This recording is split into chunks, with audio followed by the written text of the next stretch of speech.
अस्सलाम वालेकुम नाज़रीन, रवि न्यूज़ के साथ मैं हूं मोहम्मद अख्तर। सबसे पहले नज़र डालते हैं सुर्खियों पर। तेलंगाना असम्बली का मानसून इजलास जारी। गरीब मुसलमानों के लिए दलित बंधु स्कीम की तर्ज पर स्कीम का आगाज करने कायद मजलिस अकबरुद्दीन ओवैसी ने किया मुतालबा।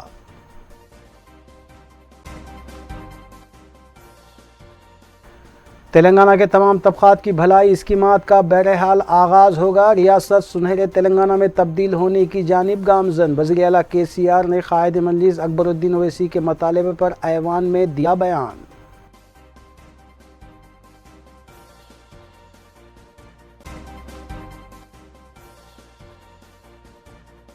मजलिसी अरकान असम्बली ने ऐवान में मुख्तलिफ मसाइल को उठाया। उर्दू मीडियम लेक्चरर्स, आसरा पेंशन व दीगर उमूर पर उठाए गए सवाल।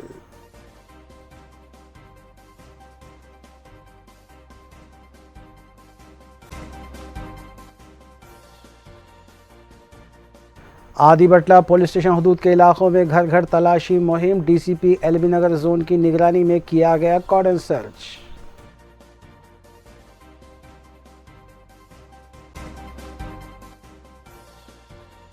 जलपली तालाब में जहनी तौर पर माजूर 22 साला शख्स गरकाब। जलपली पुलिस ने की ज़ाब्ते की कार्रवाई।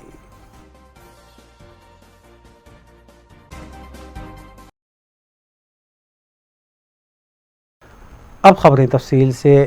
मजलिसी फ्लोर लीडर अकबरुद्दीन ओवैसी ने ऐवान में दलित बंधु स्कीम पर मुख्तसर मुबाहिस में हिस्सा लेते हुए हुकूमत से सवाल किया कि दलित बंधु स्कीम से फ़ायदा हासिल करने के लिए किस तरह की शिनाख्त रखी गई है। उन्होंने वज़ीर आला के चंद्रशेखर राव से मुतालबा किया कि वह दलित बंधु स्कीम की तरह मुसलमानों के लिए भी ऐसी ही किसी स्कीम का आगाज़ करें और रियासत भर के तमाम दलितों को दलित बंधु स्कीम से मुस्तफ़िद होने का मौका फराहम करें। उन्होंने बताया कि हुकूमत 2018 में दोबारा बरसर इक़्तिदार आने के बाद मुसलमानों और दलितों से किए गए वादों को पूरा करने में नाकाम साबित हुई है। मेरे पास जियो नंबर भी है, जियो कॉपी भी है। तो क्या आप मुसलमानों को भी इस जियो के तहत, आपके वादे के तहत, आपके ऐलान के तहत क्या मुसलमानों को भी इसमें शामिल करेंगे या नहीं करेंगे?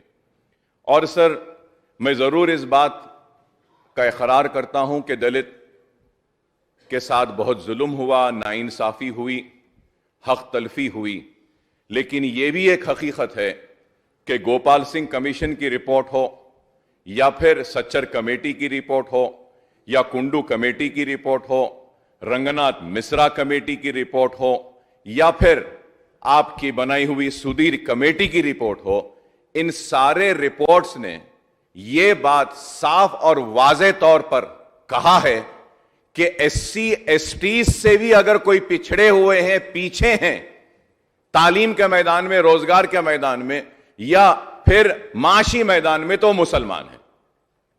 और एक स्टैटिस्टिक्स जमा किया गया, उसके बुनियाद पे इन्होंने कहा, शायद मैं मुस्लिम लीडर हूं, मुसलमानों की नुमाइंदगी करता हूं, जिस पे मुझे फख्र है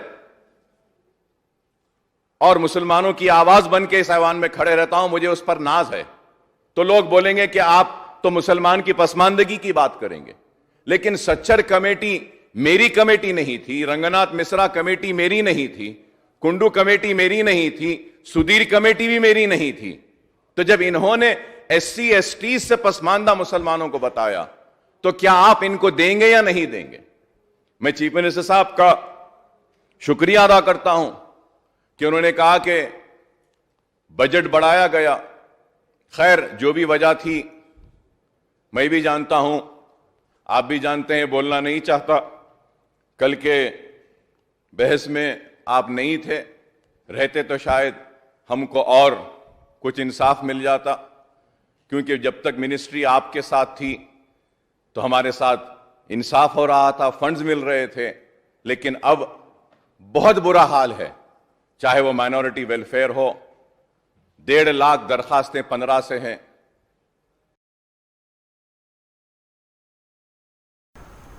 वज़ीर आला के चंद्रशेखर राव ने तेलंगाना असम्बली में दलित बंधु स्कीम पर जवाब देते हुए बताया कि दलित बंधु स्कीम इब्तदाई तौर पर हुजूराबाद में शुरू की गई है, लेकिन मुस्तकबिल में इसे रियासत भर में तोसी दी जाएगी।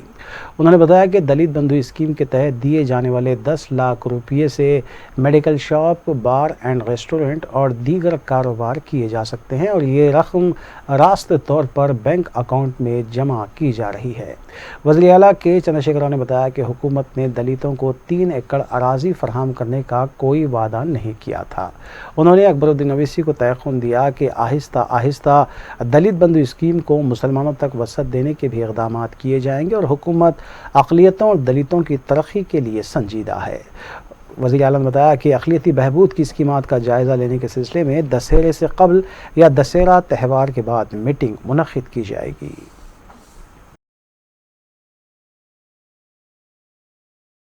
ఓవైసీ గారు ఏవైతే అడిగినారో అన్నీ చెప్పిన అధ్యక్షుని. He was not there in the house. I have clarified every one point which he has asked. Number 1. Number 2, एक बात हम साफ कह दिए हैं और कहते भी रहेंगे, कहेंगे भी, इसमें आपको कोई शक की जरूरत नहीं.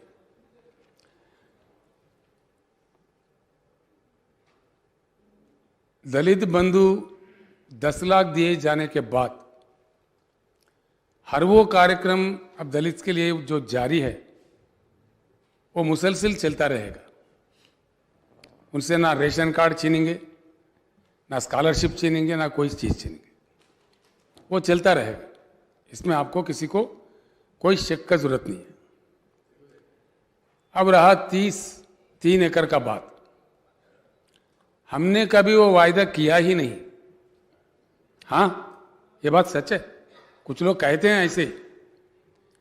जब दलितों की तरक्की की बात हो रही थी, मैंने असेंबली में कहा है, आई एम ऑन रिकॉर्ड, हमने ये कहा अगर जमीन जिरायती दिया जाता है किसी भी शख्स को या किसी फैमिली को, चाहे दलित हो कोई भी हो, जो सो कॉल्ड लैंड असाइनमेंट है, गुज़िश्ता सरकारों ने जो असाइनमेंट किया है वो मोस्ट अनसाइंटिफिक है. अगर दिया भी जाता है सरकार की तरफ से, क्यों दिया जाता है? वो एक इकोनॉमिक यूनिट बने, उस फैमिली की तरक्की के लिए काम आए. लेकिन इस प्रकार का असाइनमेंट दिया गया, किसी को 2.5 एकड़ दिया, किसी को 1 दिया, किसी को आधा एकड़ दिया. लेकिन समझा जाता था ये, it was clearly understood by the studies that the minimum agriculture land should be 2.5 to 3 acres. उसको लेके मैंने ये कहा था जरूर कि अब से जो भी जमीनात दलितों के लिए दिया जाएगा, उनके पास एकड़ है तो 2 एकड़ खरीद के दिया जाएगा, 2 एकड़ है 1 एकड़ खरीद के दिया जाएगा, 1.5 एकड़ है तो और 1.5 एकड़ दिया जाएगा. ये मैंने वादा किया था. हमारे मैनिफेस्टो में भी यही लिखा हुआ है. हम जो भी करते हैं अकबर साहब यूं ही नहीं करते, समझ के करते हैं, बिल्कुल समझ के करते हैं, समझदारी से करते हैं. और उसको हमने प्रयास चलाया. 7 लाख हमने कोई यूनिट नहीं बनाया था. खरीदते खरीदते किसी जगह खम्मम जिले में ही 7 लाख भी 1 एकड़ के लिए देना पड़ा उस समय. तो उस प्रकार से भी कुछ लोगों को दिए. उस प्रकार के प्रयास में एक 16,000 एकड़ हमने अभी तक दलितों को दिया है. इसके बाद में आज के हालात में जमीन ना मिल रही है, ना सरकार के पास बची हुई है जितना ज़्यादा सबको दे सके. सब खत्म कर दिया असाइनमेंट्स में पीछे. इससे पहले भी आपके आने से पहले भट्टी विक्रमार्का साहब बोल रहे थे कि असाइनमेंट कमिटीज नहीं बैठे. जमीन है तो असाइनमेंट कमिटी है, जमीन है ही नहीं. सरकार खुद अक्वायर कर रही है अपने जरूरियात के लिए, पब्लिक पर्पस के लिए. लाखों एकड़ अक्वायर करना पड़ रहा है सरकार को. तो ये जमीन के हालात है. और उनको 10 लाख का बेनिफिट मिलने के बाद जरूर आज जो चल रहे हैं, ऐसा नहीं है कि 10 लाख से ही उनका घर सोना हो जाएगा. एक रास्ता बनेगा उनका तरक्की का. चलते चलते फिर हम ही लोग बात करेंगे इसी हैवान में, डेफिनेटली रिव्यू करेंगे, उसके बाद हम निर्णय लेंगे उस प्रकार का. लेकिन अब जो भी उनके लिए जारी है, वो स्कॉलरशिप हो, रेशन कार्ड हो, कोई और सुविधा हो, वो चलता रहेगा. कोई किसी चीज़ को उनसे लिया वापस नहीं लिया जाएगा. दूसरी बात यह है, जहाँ तक मुसलमानों की बात है, पहले से बहुत बेहतर तरीके से हमारे सरकार काम कर रही है। वो तालीमी मामले में हो, कुछ और मामले में हो, हम काम कर रहे हैं। कुछ हद तक उसके नतीजे भी पाए जा रहे हैं। स्कॉलरशिप में भी बढ़ोतरी दिए, IAS IPS कंपटीशन के लिए उनको पैसे दे रहे हैं, ट्रेनिंग के लिए भी दे रहे हैं, कहीं अन्य जगह भी दे रहे हैं। हाँ, ये बात जरूर है, हम सबको गौर करना है। बजट में कुछ कटौती हुई, स्कीम्स में कुछ कटौती हुई, सिर्फ मुसलमानों के लिए ही नहीं, सबके लिए हुआ है। Because of corona it has very badly hit us. लेकिन अभी हमारा ग्रोथ फिर से जोर पकड़ा है। मैं आपको यकीन दिलाता हूँ, जो हम वायदा करते हैं डेफिनेटली उसको निभाते हैं। थोड़ा समय लगेगा आगे पीछे, और कोरोना जैसा में तो कई रियासत है जो अभी भी प्लेस में नहीं आए। हम खुशकिस्मत लोग हैं, हम प्लेस में आ गए हैं, अभी तरक्की जोर पकड़ा है। तो हम प्रार्थना करेंगे खुदा से, भगवान से, कि ये जारी रहे और फिर से हमारे कार्यक्रम जो तय करे थे देने के लिए वो देंगे। और दूसरी बात यह है, मुसलमानों को भी दलित बंधु जैसा कार्यक्रम आएगा, जरूर आएगा। थोड़ी सी सब्र की जरूरत होती है। सबसे बॉटम लाइन में यह बात बिल्कुल सच है, जिन कमिटियों का और उन कमिटियों का सिफारिशों का आपने जो जिक्र किया है बिल्कुल सच है। चाहे वो कुंदू कमेटी हो, सचर कमेटी हो, सुधीर कमेटी हो, जो भी कमेटी है, उन्होंने साफ बताया है कि मुसलमानों के हालात भी बहुत ही खराब है, गरीब है। वहां भी सरकार का देखने की जरूरत है। हम उसी नजरिया से कार्यक्रम को शुरू किया है। आप जानते हैं, बजट को भी बढ़ावा दिया है, हर चीज दिया है। आगे चल के सिर्फ मुसलमान ही नहीं, बाकी लोगों में भी जो भी गरीब से गरीब है, थोड़ी सी सब्र की जरूरत होती है। जो कि हम नया रियासत है, काम चल पड़ा है। कुल हिंद मजलिस इत्तेहाद मुस्लिमीन की अरकान असम्बली मुतालिका हल्कों में तरक्याती कामों की तकमील और हुकूमती स्कीमात की मौसर अमल आवारी के लिए इक़दाम में मसरूफ़ हैं। इस सिलसिले के तहत हल्क़े असम्बली याक़ूतपुरे के बल्ली डिवीज़न कुरमागुड़ा के कम्युनिटी हॉल में मुतालिका रुकन असम्बली सैयद अहमद पाशा क़ादरी ने बदकमा त्यौहार से कबल तेलंगाना हुकूमत की जानिब से तोहफ़े के तौर पर दिए जाने वाले साड़ियों की तक़सीम अमल में लाई। इस मौके पर नुमाइंदा कॉरपोरेटर शिफात अली के अलावा सरगर्म मजलिसी कारकुनान भी मौजूद थे।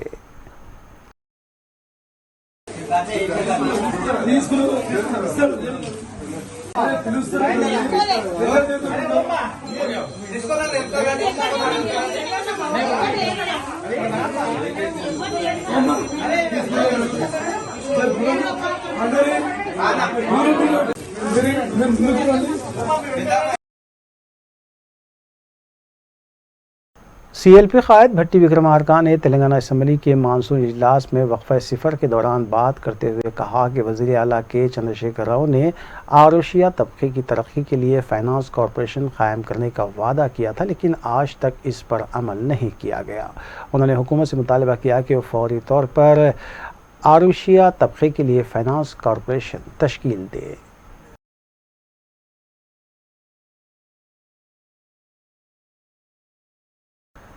मजलिसी रुकन असम्बली अहमद बलाला ने तेलंगाना असम्बली में दलित बंधु स्कीम पर मुख्तसर मुबाहिस में हिस्सा लेते हुए बताया कि मजलिस दलित बंधु स्कीम का खैर मकदम करते हुए इस बात की अपील करती है कि इस स्कीम में तमाम पिछड़े हुए तबक़ात के अलावा मुसलमानों को शामिल करने के इक़दाम किए जाएँ। SC ST और दलितों को जितनी मराद दी जा रही है, इसी तर्ज पर मुसलमानों को भी देने के इक़दाम किए जाएँ। उन्होंने बताया कि मुल्क की आज़ादी के बाद से कहीं अगर किसी के साथ नाइंसाफ़ी हुई है तो वो मुल्क के मुसलमान के साथ हुई है।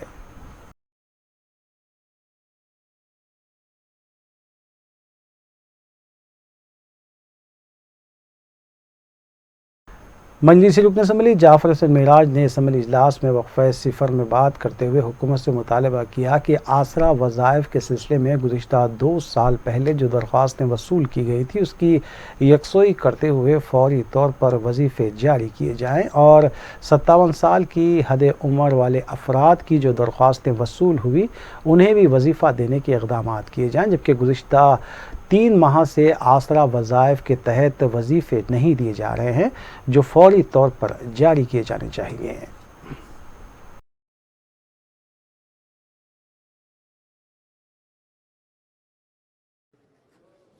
पूरे नामा चीफ विप आपका हरियाणा। बहुत बहुत शुक्रिया जनाब स्पीकर साहब, आपने मुझे ये जो मौका दिया।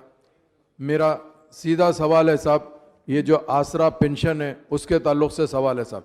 पिछले 2 साल से ज़्यादा अरसे से जो एप्लीकेशन आसरा पेंशन के लिए गए हैं सर, उन लोगों के लिए अभी तक आसरा पेंशन चालू नहीं हुआ सर। अभी मैं चीफ मिनिस्टर साहब का शुक्रिया अदा करता हूं, उन्होंने 57 ईयर्स का भी किया और उसके एप्लीकेशन भी लिए गए सर।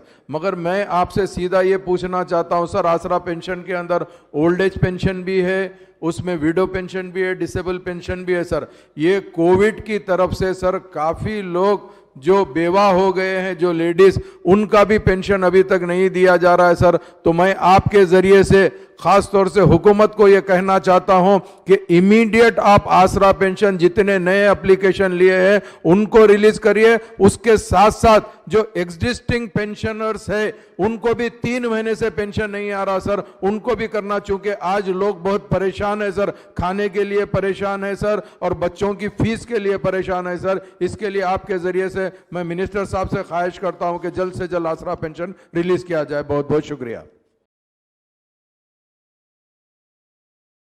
वज़ीर तालीम सबीता इंदिरा रेड्डी ने असम्बली के मानसून इजलास में वक्फ़े सवालात के दौरान TRS अरकान असम्बली के पूछे गए सवाल का जवाब देते हुए बताया कि रियासत भर में 24,000 सरकारी स्कूल्स हैं और तमाम स्कूल्स में इंफ्रास्ट्रक्चर की फरहमी और बुनियादी सहूलतें फराहम करने के सिलसिले में 4,000 करोड़ रुपये रियासती बजट में मख्तस किए गए हैं और जिन स्कूलों में जगह मौजूद नहीं है वहाँ पर खेल कूद के मौक़ों के अलावा पार्क की भी सहूलत फराहम की जा रही है।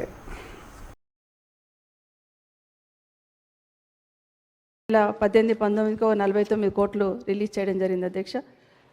19-20 సంవత్సరం కానీ 46 కోట్లు, 20-21 సంవత్సరానికి 80 కోట్లు, 21-22 సంవత్సరానికి కానీ 80 కోట్లు ప్రపోజల్స్ పెట్టినాం అధ్యక్ష. ఇవి జనరల్గా అక్కడక్కడ కొంత కామెంట్స్ చేస్తూ ఉంటారు అధ్యక్ష, గ్రాంట్స్ ఏం లేవని. దానికి సంబంధించి గౌరవ సభ్యులకు ఇన్ఫర్మేషన్ ఉండాలనే ఉద్దేశంతో చెప్పడం జరుగుతుంది అధ్యక్ష. ఇది స్కూల్ మేనేజ్మెంట్ కమిటీ వాళ్ళ ఆధ్వర్యంలో ఈ ఫండ్ కొంత ఉంటుంది అధ్యక్ష. గౌరవ సభ్యులు రఘునందన్ రావు గారు అడిగినట్టు అధ్యక్ష, గౌరవ ముఖ్యమంత్రి గారు గత అసెంబ్లీ సమావేశాలు జరుగుతున్నప్పుడే స్పష్టంగా ఈ స్కూల్ సంబంధించి ఒక ప్రణాళిక ఏర్పాటు చేయమని కూడా చెప్పడం జరిగింది అధ్యక్ష. దానికి సంబంధించి ఒక 4,000 కోట్లు బడ్జెట్లో పెట్టుకోవడం, దానికి సంబంధించిన ఇన్ఫ్రాస్ట్రక్చర్ అదంతా కూడా ఒక సబ్ కమిటీ వేసి రిపోర్ట్ అంతా కూడా తీసుకోవడం జరిగింది అధ్యక్ష. అది శాంక్షన్ ఇచ్చిన సందర్భంలో అధ్యక్ష ముఖ్యమంత్రి గారు రివ్యూ తీసుకుంటూ ఒక మాట చెప్పారు అధ్యక్ష. గ్రామ పంచాయతీలకు సంబంధించి సర్పంచులకు కొంత నిధులు ఇస్తూ వాళ్ళ కొంత విధులు ఏ విధంగా ఉండాలనేది ఒక డైరెక్షన్ గౌరవ ముఖ్యమంత్రి గారు రాష్ట్ర ప్రభుత్వం తరఫున ఇవ్వడం జరిగింది అధ్యక్ష. ఇస్తున్న సందర్భంలో ఇప్పుడే మంత్రి గారు సమాధానం చెప్పినట్టు గ్రామ పంచాయతీలో పంచాయతీరాజ్ శాఖ మంత్రి గారు అన్ని సౌకర్యాలు ఏర్పాటు చేసుకున్న సందర్భంలో గ్రామ పంచాయతీలలో ఉన్న స్కూల్స్ కానీ, అంగన్వాడీ సెంటర్స్ కానివ్వండి, PHC సెంటర్స్ కానివ్వండి, మా గ్రామంలో ఉన్నవన్నీ కూడా మా బాధ్యత అనే ఫీలింగ్ సర్పంచ్లకు రావాలనే ఉద్దేశంతో గౌరవ ముఖ్యమంత్రి గారు గ్రామ పంచాయతీలకు సంబంధించిన స్కూల్స్ అన్నీ కూడా మెయింటెనెన్స్ అంతా గ్రామ పంచాయతీలు, కార్పొరేషన్స్, మున్సిపాలిటీస్లలో అయితే అర్బన్ లోకల్ బాడీస్కి ఇవ్వాలనేది స్పష్టమైన ఆదేశాలు ఇస్తూ అన్ని డిపార్ట్మెంట్స్ కలిపి ఒక మీటింగ్ కూడా గౌరవ ముఖ్యమంత్రి గారు తీసుకోవడం జరిగింది అధ్యక్ష. ఆ రోజు CS గారి ఆధ్వర్యంలో గౌరవ ముఖ్యమంత్రి గారు అన్ని departments, municipal administration, Panchayati Raj department and విద్యాశాఖకు సంబంధించిన అందరినీ పిలిచి కోఆర్డినేట్ చేసుకోవాలి, ఎక్కడ కూడా గ్యాప్ ఉండకూడదు, ఎక్కడ కూడా పిల్లలకు వాళ్ళు క్లీన్ చేస్తున్నానే అపవాదు రాకూడదు అనేది ముఖ్యమంత్రి గారు డైరెక్షన్ ఇవ్వడం జరిగింది అధ్యక్ష. చాలామంది చాలా గ్రామ పంచాయతీలలో గౌరవ సర్పంచులు శ్రద్ధ తీసుకొని చేయడం జరిగింది అధ్యక్ష.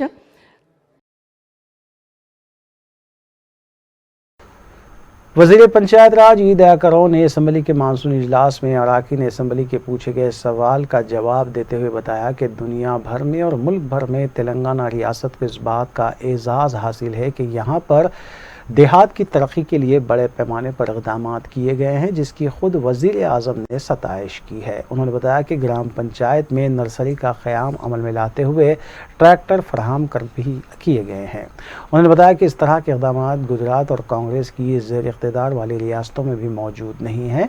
BJP रुकन असम्बली रघुनंदन ने सवाल किया कि ग्राम पंचायत की तरक्की में मरकज़ क्या ताउन कर रही है।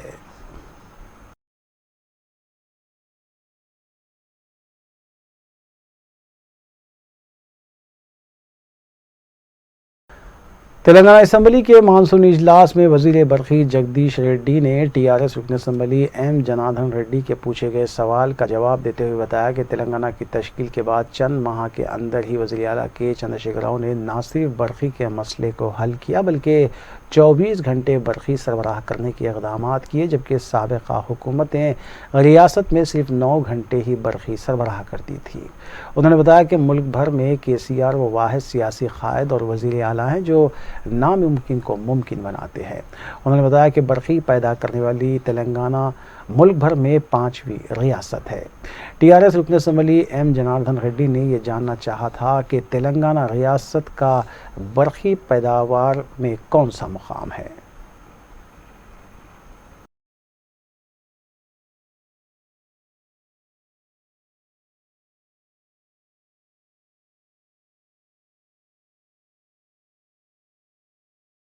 मजलिस रुकन असम्बली अहमद बलाला ने तेलंगाना असम्बली के मानसून इजलास में वक्फ़े सिफर में बात करते हुए वज़ीर तालीम और हुकूमत से मुतालबा किया कि वो 69 उर्दू मीडियम गेस्ट लेक्चरार्स को कॉन्ट्रैक्ट लेक्चरार के बराबर तनख्वाहें देने के फौरी इक़दाम करें।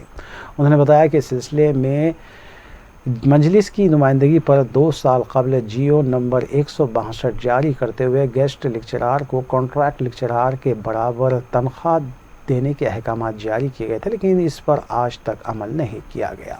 अहमद बलाला ने उर्दू मीडियम DSC का इनेकाद अमल में लाने और तक़र्रुरात आम ज़ुमरे के तहत करने का मुतालबा किया।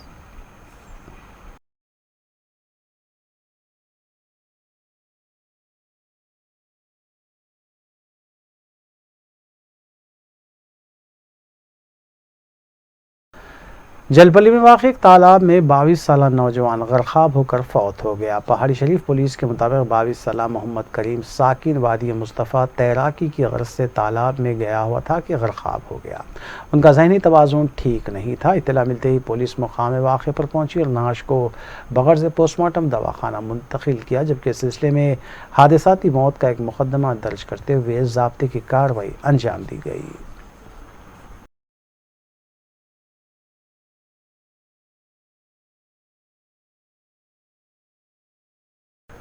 रच्चाकुंडा कमिश्नरेट हदूद में वाक़ आदि बटला पुलिस स्टेशन हदूद में पुलिस की जानिब से घर घर तलाशी मुहिम अंजाम दी गई। DCP LB नगर जोन संतप्रीत सिंह IPS के मुताबिक करमलगुड़ा, इंदिरा नगर और अतराफ में पुलिस की जानिब से कॉर्डन सर्च किया गया। इस मुहिम में पुलिस ने बगैर दस्तावेज़ात की 27 मोटर बाइक्स, 7 ऑटोज़ और 2 मोटर कारों को जब्त किया, जबकि गैर कानूनी तौर पर फ़रोख्त किए जा रहे गुटखे और शराब की बोतलों को भी जब्त किया गया। इस सिलसिले में उन्होंने मीडिया को तफसीलात से भी वाकिफ़ करवाया।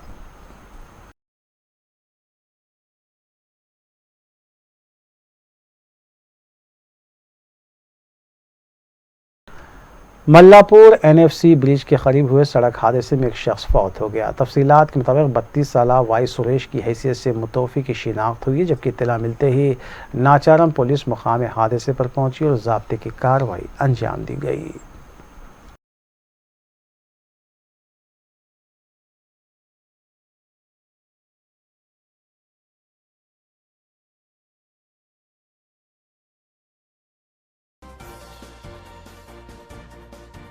वक्फे के बाद दोबारा आपका खैर मकदम है। रियासती वज़ीर बल्दी नमनोस KT रामाराव ने कहा है कि रियासत उत्तर प्रदेश में किसानों के साथ किए गए मज़ालिम पर वो सख्ते में है।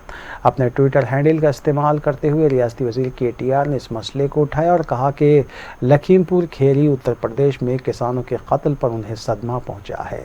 वाज़ेह है कि मज़कूरा वाक़े की तमाम रियासतों के अहम कायदीन ने मज़म्मत की है, जिसमें मुबैना तौर पर मरकज़ी ममलिकती वज़ीर के फ़र्जंद को मुलव्विस बताया गया है। KTR ने मज़कूरा वायरल वीडियो सोशल मीडिया पर देखने के बाद ट्वीट किया।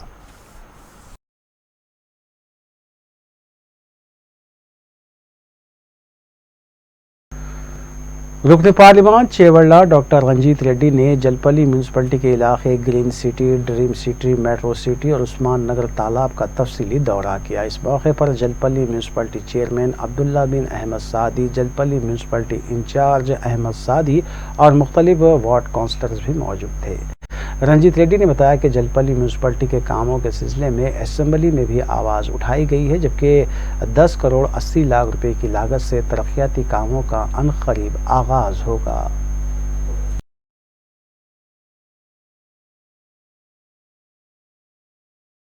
अस्सलामुअलैकुम। कल मसला आप असेंबली में देखे होंगे, अकबरुद्दीन साहब तो पुराना सिटी डेवलपमेंट के बारे में बहुत डिटेल बात कर रहे थे। उसके जवाब में minister for municipal administration K T. Ramarao साहब भी पूरा डिटेल में जवाब दिए थे। उसके जरिया ये इधर आना हुआ। अहमद सादी भाई बुलाए थे, अपना जेलपल्ली म्यूनसिपल चेयरमैन साहब अमजद सादी भाई, काउंसलर्स हामिद भाई, उस्मान भाई और बाकी काउंसलर्स, पूरे काउंसलर्स के साथ पूरा घूमा था मैं। आज उस्मान नगर घूमा था, नविल कॉलोनी गया था, ड्रीम सिटी गए थे और ग्रीन कॉलोनी पूरा गए थे। वहाँ से जाके उस्मान नगर पहले, वहाँ से फिर फिरंगी नाला में देख के आया था। तो आप सब लोगों को एक ही बात बताना चाहता हूँ, जो के.टी. रामाराव साहब कल बताए सो जितने भी पहले से प्लान था SNDP बोल के, स्पेशल नाला डेवलपमेंट प्रोग्राम बोल के, बहुत डिटेल स्टडी करके इसके लिए एक स्पेशल ऑफिसर को भी लगा दिए। ये 40,000 फैमिलीज, हम लोग क्या समझते, जेलपल्ली में इतने फैमिलीज डिपेंडेंट है, इतने फैमिलीज इतने घर डूब गए बोल के हम बात कर लेते हैं। गवर्नमेंट क्या कर रही है, पूरे 40,000 फैमिलीज पूरे हैदराबाद की जिधर भी है वो पूरा कैसा सेट करना बोल के स्पेशल ट्रंक लाइन डाल के, जहाँ से पानी ज़्यादा आ रहा वहाँ से ट्रंक लाइन डाल के पूरा पानी मूसी में कैसे मिलाना बोल के सेट करने के लिए पूरे सोच लें।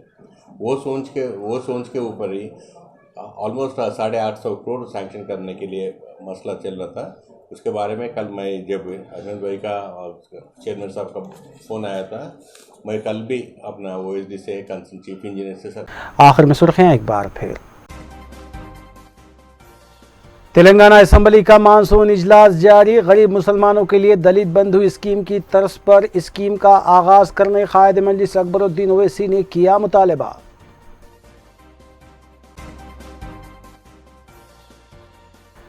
तेलंगाना के तमाम तबकात की भलाई स्कीमात का बहरहाल आगाज होगा। रियासत सुनहरे तेलंगाना में तब्दील होने की जानिब गामजन। वज़ीर आला KCR ने कायद मजलिस अकबरुद्दीन ओवैसी के मुतालबे पर ऐवान में दिया बयान।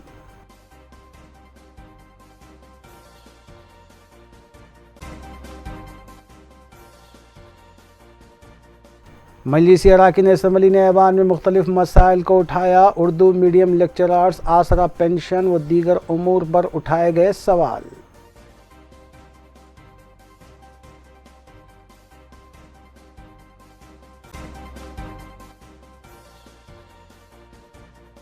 आदि बटला पुलिस स्टेशन हदूद के इलाकों में घर घर तलाशी मुहिम। DCP LB नगर जोन की निगरानी में किया गया कॉर्डन सर्च।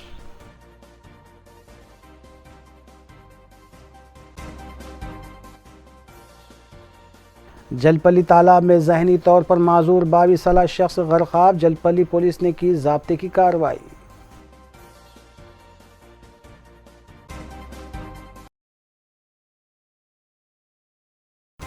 नाज़रीन, रूबी न्यूज़ की फीडबैक के लिए स्क्रीन पर दिए गए नंबर पर आप कॉल कर सकते हैं या ईमेल के ज़रिए हमें पैगाम भी भेज सकते हैं। इसी के साथ रूबी न्यूज़ यहीं इख्तिताम पज़ीर होती है। रूबी न्यूज़ की सारी टीम को दीजिए इजाज़त। अल्लाह हाफ़िज़।